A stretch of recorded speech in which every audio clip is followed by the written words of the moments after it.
अस्सलाम वालेकुम viewers, welcome to my channel. Bitcoin का चार्ट मेरे सामने है व्यूअर्स। प्राइस जो डंप आया है मार्केट में अभी उसी लेवल पर है। 25,900 बिटकॉइन की प्राइस है आज।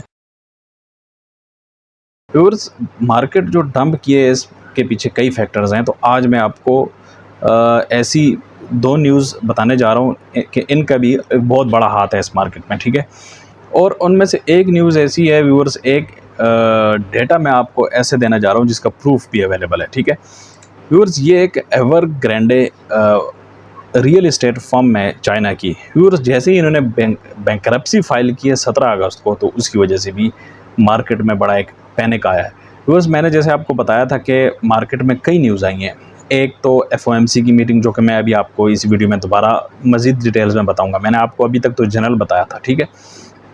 दूसरा बाइनांस कनेक्ट की न्यूज़, पेपाल की न्यूज़, ठीक है। और अब उससे पहले स्पेस एक्स, इलन मस्क की जो कंपनी है, उसकी न्यूज़। और अभी ये एक न्यूज़ है व्यूअर्स, आज मैं इसके बारे में आपको बताता हूँ कि जैसे ही इस कंपनी ने बैंकरप्सी फाइल की है तो उसकी वजह से पूरी दुनिया में एक पैनिक आया है। व्यूअर्स, जो एवरग्रैंडे है ये चाइना की रियल इस्टेट कंपनी है जो कि कंस्ट्रक्शन का काम करती है, ठीक है। अब इस कंपनी का अगर हम देखें रिजर्व्स कितने हैं तो $410 बिलियन व्यूअर्स, ठीक है ना। $410 बिलियन व्यूअर्स, ये बहुत बहुत बड़े एसेट्स हैं व्यूअर्स। ये इतनी बड़ी कंपनी जब क्रैश करेगी तो फिर उसका तो मार्केट पे अफेक्ट आएगा, ठीक है। एक मिनट में ज़रा, ओके 410 नहीं बल्कि $306 बिलियन, ओके। $306.4 बिलियन की एसेट की कंपनी व्यूअर्स ये क्रैश हुई है, ठीक है। अच्छा व्यूअर्स, होता क्या है कि ये जो रियल एस्टेट कंपनीज होती हैं ये इंस्टॉलमेंट्स पे प्लान पे ऑफ़र करती हैं कस्टमर्स को, क्या ये इतना इंस्टॉलमेंट का प्लान है 2 साल, 4 साल, 5 साल, ठीक है। आप हमारे कंपनी में इन्वेस्ट करें तो हम आपको फ्लैट बना के देंगे या बिल्डिंग या घर, कुछ भी है, ठीक है। तो अब हुआ ऐसा कि ये तो फिर आगे से बैंक से डेट लेते हैं, तो डेट जब इन्होंने लिया है तो कस्टमर्स ने इनको ज़ाहिर बात है टाइम पर इंस्टॉलमेंट नहीं देंगे। आपको पता है पूरी दुनिया में जो हालात हैं इकॉनमी के, लोगों ने इंस्टॉलमेंट्स नहीं दी होंगी, तो इनके पास अब डेट देने के लिए पैसे नहीं थे, तो इन्होंने बैंकरप्सी फाइल कर दिए, ठीक है। उसकी वजह से व्यूअर्स पूरी दुनिया में एक पैनिक आया है। Once the leading property developer in China, Evergrande has recently transferred into a prominent representation of China's property crisis. On August 17, Evergrande sought refuge from debtors by filing for Chapter 15। वही बात viewers जो मैंने आपको बताई है कि refuse from debtors, जिन्होंने date लिया था उन्होंने माजरत कर ली कि भाई हमारे पास और पैसे नहीं है। आपको पता है आजकल मार्केट के हालात क्या है पूरी दुनिया में, ठीक है। लोगों के पास खाने के पैसे नहीं होते तो किस्तें कहाँ से भरेंगे वो, तो उस वजह से इन्होंने बैंकरप्सी फाइल की है और ये तमाम एक पैनिक मार्केट में आया है। तो उस वजह से ये प्राइस, ये स्पेकुलेट किया जा रहा है कि इसका भी एक हिस्सा है ये जो ड्रॉप आया है, जिस तरह मैंने आपको दूसरी न्यूज़ बताई है। अच्छे व्यूअर्स, ये तो होगा एवरग्रैंडे। दूसरा व्यूअर्स जो जिसका वो न्यूज़ जिसका डेटा जिसका प्रूफ भी अवेलेबल है मैं आपको भी बताने वाला हूँ, वो है FOMC की मीटिंग जो हुई थी लास्ट। उसमें जो कंसर्न जाहिर किया गया था कि महंगाई अभी भी है 2% पर लेके जाना है, उसके लिए हमें सिर्फ एक ही हल है कि हमें इंटरेस्ट रेट बढ़ाना पड़ेगा, इंक्रीज़ करना पड़ेगा। जो अगली मीटिंग हो रही है सितंबर 19 एंड 20 को, the FOMC is monetary policy making body of the Federal Reserve and it holds 8 regular schedule meetings, okay. असल जो पॉइंट्स हैं वो ये हैं, the Federal Open Market Committee raised interest rates to 5.25% to 5.5% in July में viewers ये already raise कर चुके हैं, ठीक है। उसके बाद व्यूअर्स अब अगला जो इन्होंने इंक्रीज़ करना है वो यहाँ पर ये पॉइंट देखें। अब उम्मीद की जा रही है कि 25 बेसिस पॉइंट्स मज़ीद इंक्रीज़ कर सकते हैं 2% इन्फ्लेशन के टारगेट को अचीव करने के लिए। व्यूअर्स, अभी जो इन्फ्लेशन रेट है USA में वो 3.2% है। अब 2% को इंक्रीज़ करना इतना आसान काम नहीं है व्यूअर्स, इंटरेस्ट रेट इनको बढ़ाना पड़ेगा, ठीक है। तो व्यूअर्स, ये कुछ न्यूज़ थी कि अब एक्सपेक्ट यही किया जा रहा है कि जो मीटिंग आ रही है सितंबर 19-20 इसको ये इंक्रीज़ करेंगे, ठीक है। तो उस वजह से ये अभी सही प्राइस इन हो चुकी है। ये देखें, ये जो क्रैश आ रहा है ना, ये इसी वजह से आ रहा है। एंड व्यूअर्स, अभी मैं आपको एक और इंडिकेटर, एक और प्रूफ भी इसका दिखाता हूँ, ठीक है ना। इस चार्ट में मैं जाता हूँ, यहाँ पर ये व्यूअर्स मैं DXY का चार्ट ऐड कर लेता हूँ। ये मैंने न्यू पैन में ऐड कर लिया। लुक एट दिस व्यूअर्स, ये DXY का चार्ट है, ठीक है। मैं ऐसा करता हूँ कि इसको भी कैंडल में कन्वर्ट कर देता हूँ, ठीक है। ये कैंडल्स हैं। अब व्यूअर्स आप देखें, ये जो मार्केट क्रैश कर रही है पिछले तकरीबन 1-1.5 महीने से, ठीक है। तो यहाँ पर देखें, ये जो इंटरेस्ट रेट इंक्रीज़ करने का जो सर्कुलेट कर रही है न्यूज़, तो उसकी वजह से डॉलर इंडेक्स ऊपर जा रहा है, ठीक है। डॉलर मजबूत हो रहा है। यूज़ जब डॉलर मजबूत होता है तो फिर ज़ाहिर बात है रिस्की मार्केट्स नीचे गिरती हैं, और अभी रिस्की मार्केट्स तमाम नीचे गिर रही हैं।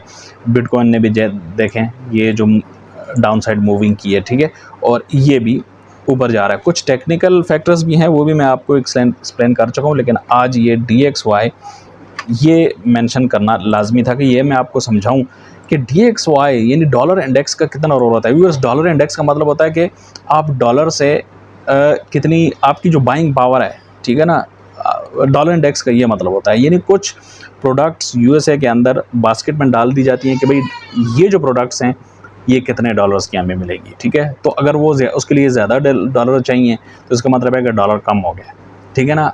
महीने बाद, 2 महीने बाद, 4 महीने बाद अगर मज़ीद डॉलर उसके लिए चाहिए तो इसका मतलब है डॉलर की वैल्यू मज़ीद गिर गई है। तो यहाँ पर देखें जो डॉलर इंडेक्स है वो ऊपर क्यों जा रहा है, ये देखें पिछले 1, 2, 3, 4, 5 वीक से व्यूअर्स ये डॉलर ऊपर क्यों जा रहा है, ठीक है ना। उसकी वजह है ये फेड मीटिंग, ये जो मैंने आपको अभी बताई है ना, ये वाले व्यूअर्स, ये देखें, लुक एट दिस, ये मैं आपको भी समझा रहा हूँ। अभी जो मैंने आपको समझाया है यही वजह है कि डॉलर ऊपर जा रहा है। तो ये डॉलर इंडेक्स जो इम्प्रूव हो रहा है उसकी वजह से बिटकॉइन नीचे गिर रहा है। अभी व्यूअर्स मैं आपको प्रूफ दिखाता हूँ, क्या पहले भी ऐसा हो चुका है? जी बिल्कुल ऐसा हो चुका है। ये देखें व्यूअर्स, अभी मैं आपको दिखाता हूँ, ये देखें, ये चार्ट को मैं ज़रा सेट कर लूँ। देखें व्यूअर्स, इस साल के शुरू में, या हम कह सकते हैं कि यस नवंबर 2022 या दिसंबर 2022, वहाँ से व्यूअर्स डॉलर इंडेक्स नीचे गिरना शुरू हो गया, ठीक है। ये देखें डॉलर इंडेक्स नीचे आया, और देखें आप प्राइस की मूवमेंट देखें, बिटकॉइन की प्राइस की मूवमेंट, ठीक है ना। बिटकॉइन की प्राइस मुसलसल ऊपर गई, ठीक है। अभी थोड़ी देर के लिए डॉलर इंडेक्स थोड़ा सा ऊपर गया है, यहाँ पर ये देखें, यहाँ पर थोड़ा सा ऊपर गया, तो यहाँ पर थोड़ा सा बिटकॉइन भी नीचे गया। व्यूअर्स, जो ये एरिया है ना जहाँ पर ये नीचे आया है, इसकी वजह ये है कि जो प्रिंटिंग थी वो स्टॉप कर दी थी, ठीक है। जो प्रिंटिंग है वो शुरू हो गई थी, स्टॉप नहीं बल्कि शुरू। ज़ाहिर बात है स्टॉप करेंगे तो फिर तो डॉलर इंडेक्स के ऊपर जाना चाहिए, लेकिन यहाँ से प्रिंटिंग शुरू हो गई है। व्यूअर, जितना आप प्रिंट करेंगे ना, मनी सप्लाई बढ़ती जाएगी, और उसके बाद डॉलर की वैल्यू गिरती जाएगी, और उसका सारा फ़ायदा व्यूअर जो रिस्की मार्केट्स हैं, चाहे बिटकॉइन हो, चाहे S&P 500 हो, स्टैंडर्ड जो रिवायती मार्केट्स हैं, ठीक है, दूसरी, वो सारा इसका फ़ायदा उठाती हैं। अब ये देखें व्यूअर्स, यहाँ पर ये डॉलर इंडेक्स ऊपर जाता गया, ठीक है ना, और यहाँ से देखें व्यूअर्स बिटकॉइन की प्राइस व्यूअर्स इतना व्यूअर्स नीचे गई है। 70,000 से कहाँ तक आई है? 16,000 तक, ठीक है, 70,000 से 16,000 तक। उसकी वजह है कि यहाँ पर जो प्रिंटिंग थी वो स्टॉप हो गई थी, ठीक है ना। USA ने प्रिंटिंग, फेडरल रिज़र्व ने प्रिंटिंग बंद कर दी। उनको पता था कि भाई प्रिंटिंग बहुत होगी, बस अब हम अगर मज़ीद करते हैं तो तबाही होगी आगे, अब और कुछ भी नहीं हो सकता फिर। तो उसके बाद देखें, मैं अब आपको सारा पीछे हिस्ट्री बता रहा हूँ कि ये कैसे एक्ट करता है डॉलर इंडेक्स। ये बड़ा इंपॉर्टेंट फैक्टर है इसमें बिटकॉइन की प्राइस को आगे मूवमेंट में, आगे क्या हो सकता है, मूवमेंट क्या हो सकती है, उसमें ये बड़ा किरदार अदा करता है, ठीक है व्यूअर्स। अच्छा व्यूअर्स, अभी अगर हम पीछे आते हैं मज़ीद, ये देखें व्यूअर्स, यहाँ पर जब पेंडेमिक आया था, ठीक है, 2020 में, जब 2020 में पेंडेमिक आया तो यहाँ से डॉलर की प्रिंटिंग मार्च में शुरू हो गई थी, ठीक है ना। मार्च 2020 में पेंडेमिक आया था तो मुसलसल डॉलर की वैल्यू नीचे गिर रही थी, ठीक है। और जब डॉलर की वैल्यू नीचे गिर रही थी तो उधर से क्या हुआ कि बिटकॉइन ऊपर चला गया, ठीक है। बिटकॉइन ऊपर तो जगह, इसके अलावा दीगर भी जो मार्केट्स हैं वो भी ऊपर जाती रही हैं, सिर्फ बिटकॉइन ही नहीं, ठीक है। तो व्यूअर्स, ये इस तरह जब भी फेडरल रिज़र्व अनाउंस करता है कि हमने इंटरेस्ट रेट बढ़ाना है या प्रिंट करना है या कुछ भी करना है, जिस तरह मैं आपको हर वीडियो में बताता आ रहा हूँ कि फेडरल रिज़र्व ने 2025 तक अपने तमाम अखराजात अनलिमिटेड कर दिए, लिमिट ही ख़त्म कर दिया। एंड डेट सीलिंग भी, ये भी पिछला जो जून गुजरा है, 5 जून को डिसीजन किया था इन्होंने, फेडरल रिज़र्व ने, आई थिंक फेडरल रिज़र्व ने या FOMC ने, फेडरल रिज़र्व आई थिंक, तो उन्होंने जो पॉलिसी बनाई है वो ये बनाई है कि 25 दिसंबर तक कोई डेट सीलिंग नहीं है, कोई अखराजात नहीं है। व्यूअर्स, जब इस तरह अन्यवा आप प्रिंटिंग करेंगे आउट ऑफ थिन एयर, तो फिर उसका यही हाल होता है, डॉलर इंडेक्स नीचे गिरता है और बिटकॉइन की प्राइस ऊपर जाती है, ठीक है। और दीगर मार्केट्स भी S&P 500 वो तमाम। अब यहाँ पर ये गिरना स्टार्ट हुआ था, उसकी वजह ये कि प्रिंटिंग हुई है, ठीक है। अब व्यूअर्स मैं आपको बताऊँ, हो सकता है शॉर्ट टर्म के लिए मज़ीद भी इंटरेस्ट रेट अब अगर बढ़ता है, अभी जो सितंबर 19 को व्यूअर्स ये जो मीटिंग हो रही है, ये देखें, ये जो डेट है सितंबर 19 एंड 20 को। अब देखते हैं कि सितंबर 19 या 20 को क्या डिसीजन होता है, ठीक है। अगर डिसीजन होता है कि इंटरेस्ट रेट हमने बढ़ाना है, तो मैं आपको बताऊं यहाँ से फिर हम मज़ीद थोड़ा सा ऊपर जा सकते हैं, ठीक है। इस तरह हम ऊपर जा सकते हैं और बिटकॉइन की प्राइस मज़ीद क्रैश कर सकती है 23,000 तक, 22,000 तक, ठीक है। इस लेवल तक हम आ सकते हैं अगर थोड़ा सा वो इंटरेस्ट रेट बढ़ाते हैं। लेकिन व्यूअर्स मैं आपको बताऊं, इंटरेस्ट रेट बढ़ाने से तो जो दूसरा बड़ा मसला बन रहा है ना, वो बैंक्स को आ रहा है, ठीक है। अब अगर आप इंटरेस्ट रेट बढ़ाते हैं तो उधर सारा बोझ बैंक्स पे आता है। एंड व्यूअर्स मैं आपको बताऊं, बैंक्स ने पहले भी हाथ खड़े किए हुए हैं, अमेरिका में कुछ बैंक्स कोलैप्स हुए हैं। अगर ये प्राइस एक्शन पे आप देखें ना व्यूअर्स, ये वाला एरिया आप देख रहे हैं ना, ये यहाँ पर देखें, बिटकॉइन की प्राइस यहाँ से यूँ नीचे आई और फिर फ़ौरन बहुत स्पीड से ऊपर गई। ये बैंक कोलैप्स का मंथ है, ठीक है। ये जनवरी फरवरी जो पहले 2 महीने थे ना इस साल के 2023 के, तो यहाँ पर अमेरिका के अंदर काफ़ी सारे, जिस तरह मैंने अभी आपको एवरग्रांडे की न्यूज़ सुनाई है कि उन्होंने बैंकरप्सी का ऐलान कर दिया, इसी तरह अमेरिका ने भी काफ़ी सारे अच्छे बड़े बैंक्स ने बैंकरप्सी का ऐलान कर दिया था ये इस टाइम में, तो उस वजह से ये प्राइस गिरी। लेकिन कुछ ही हफ्तों में या 1 महीना डेढ़ में फ़ौरन बिटकॉइन की प्राइस ऊपर चलेगी। उसकी वजह क्यों, जो बैंक कोलैप्स हो गए थे तो सब लोगों ने पैसे निकाल के बिटकॉइन में डाल दिया, ठीक है ना, क्योंकि उनको फिर और कुछ मार्केट नज़र नहीं आ रही थी। उनको पता था बैंक तो कोलैप्स हो रहे हैं, तो उन्होंने सारा निकाल के बिटकॉइन में डाल दिया, तो उसकी वजह से बिटकॉइन की प्राइस बहुत स्पीड से ऊपर गई है। ये देखिए व्यूअर्स, यहाँ से फ़ौरन ऊपर गई है, ठीक है। तो व्यूअर्स ये एक बड़ा फैक्टर है। अगर इंटरेस्ट रेट बढ़ाते हैं तो ठीक है, इंटरेस्ट रेट तो बढ़ा देंगे FOMC की मीटिंग में, तो लेकिन आगे से बैंक्स का व्यूअर्स बड़ा एक बुरा रिस्पांस आएगा। तो अगर होता है ऐसा, तो व्यूअर्स मैं आपको बताऊं, जिस तरह प्रीवियसली हुआ है कि यहाँ से प्राइस नीचे आई है, ठीक है, ये 1 मिनट दिखाता हूँ, ये यहाँ से प्राइस नीचे फिर फ़ौरन बाय भी कर ली गया, तो यहाँ पर भी ऐसा हो सकता है कि अगर आती है फिर फ़ौरन बाय कर लिया जाए। तो उसकी वजह ये है कि जब आप बैंक से पैसा निकालते हैं, आपको बैंक पे यकीन नहीं होता, तो फिर अल्टरनेटिव एक ही है, क्रिप्टो करेंसी। जो दूसरी ट्रेडिशनल मार्केट्स हैं उससे भी लोग तंग आ गए हैं, जैसे S&P 500, उन पर भी लोगों का आहिस्ता आहिस्ता भरोसा ख़त्म होता जा रहा है, क्योंकि वो भी सेंट्रलाइज्ड है। तो व्यूअर्स ये DXY और ये चीज़ें व्यूअर्स, ये आपने लाजमी इनको भी आपने जहन में रखना है, ठीक है। एंड फाइनली मैं आपको बता दूं मनी सप्लाई के बारे में, ठीक है। US मनी सप्लाई, मनी, यहाँ पर आप चार्ट पे लिखेंगे ना मनी सप्लाई, तो ये देखिए व्यूअर्स, ये चार्ट, ये मैं आपको बताऊं व्यूअर्स, ये देखें मनी सप्लाई मुसलसल व्यूअर्स इंक्रीज़ होती जा रही है, ठीक है। मुसलसल यानी नीचे आने का तो पूरी हिस्ट्री में इसने कभी नाम ही नहीं लिया। ये देखें, यानी डॉलर प्रिंट करी जाओ, बस प्रिंट करी जाओ, जितना मर्जी प्रिंट करी जाओ, ठीक है। फेडरल रिजर्व जो है वो प्रिंट किए जा रहा है, कोई लिमिट नहीं है।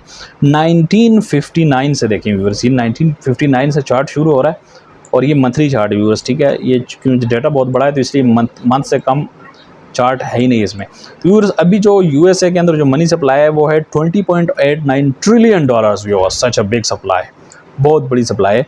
और जो डॉलर की वैल्यू गिरती है, DXY जो गिरता है, मैं आपको कह रहा हूँ वो इसी वजह से गिरता है। ये चार्ट आप देख लें, ठीक है, ये देख लें। मैंने आपको बताया था ना अभी इसी वीडियो में, थोड़ा सा पीछे आप देख लें, मैंने आपको बताया था पेंडेमिक जब इससे स्टार्ट हुआ तो DXY गिरा था। उसकी वजह ये है कि मनी सप्लाई इंक्रीज़ होती है, प्रिंटिंग कर रहे थे। ये देखें व्यूअर्स, ये पेंडेमिक का ईयर है, यहाँ से देखें आप फरवरी मार्च 2020 से देखें व्यूअर्स, लाइन स्ट्रेट ऊपर जा रही है, ठीक है। यहाँ इस एरिया में स्लो ऊपर जा रही थी, लेकिन यहाँ से स्ट्रेट ऊपर गई है। ये पेंडेमिक का ईयर था, ठीक है ना। उसके बाद भी फिर काफ़ी अर्से ऊपर जाती रही है। और अभी पिछले 3 महीने के ये 3 डॉट्स, आखिरी 3 डॉट्स देखिए व्यूअर्स, मनी सप्लाई फिर ऊपर जाना शुरू होगी। क्यों? क्योंकि जो मैंने अभी आपको बताया थोड़ी देर पहले कि जून, जुलाई, अगस्त 3 महीने हो गए। तो ये देखिए व्यूअर्स, ये जून से जो मनी सप्लाई इंक्रीज़ करने का जो उन्होंने ऐलान किया कि भाई कोई लिमिट नहीं है, तो उस वजह से ये मनी सप्लाई इंक्रीज़ हो रही है और उसका सारा फ़ायदा बिटकॉइन को चला जाता है, ठीक है व्यूअर्स। बाकी व्यूअर्स BTC का अगर हम टेक्निकल एनालिसिस करें, आज थोड़ी सी वीडियो लंबी होगी है, लेकिन क्या करें, अब सारी चीज़ें समझाना भी लाजमी है। आपको मैं बताता हूँ बिटकॉइन की क्या सूरत हाल व्यूअर्स, ये देखें, ठीक है। यहाँ पर अभी मैं आपको एक चीज़ बता दूँ जो मैंने आपको पिछले 3-4 वीडियोज़ में नहीं बताई, ठीक है। तो वो है 200 मूविंग एवरेज, ठीक है। यहाँ से मैं मूविंग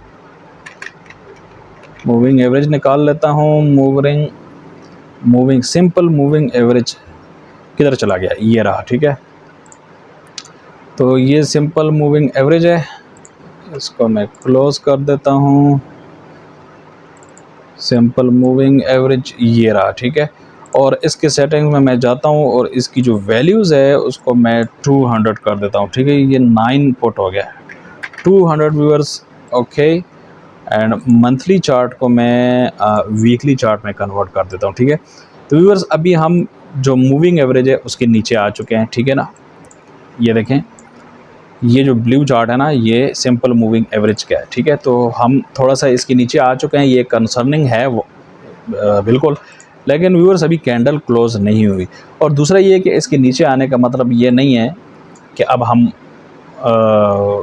बियर मार्केट स्टार्ट हो गई है, नहीं व्यूअर्स। बियर मार्केट दोबारा मिड टाइम में, ठीक है, हम साइडवेज पर मूव कर सकते हैं, लेकिन उस तरह की बियर मार्केट के हम ये कहें कि अब यूँ ही चलती रहेगी काफ़ी अरसा, यूँ और फिर यूँ, ऐसा I don't think so viewers कि ऐसा होगा, ठीक है। लेकिन अगर हम बिटकॉइन के चार्ट को देखें व्यूअर्स बिगर लेवल में, वीकली लेवल में, ठीक है ना, तो वीकली लेवल में व्यूअर्स हम स्टिल साइडवेज पर मूव कर रहे हैं। लुक एट दिस, ये एक चीज़ बड़ी इंपॉर्टेंट है, ये मैं आपको अभी बता देना चाहता हूँ, ठीक है।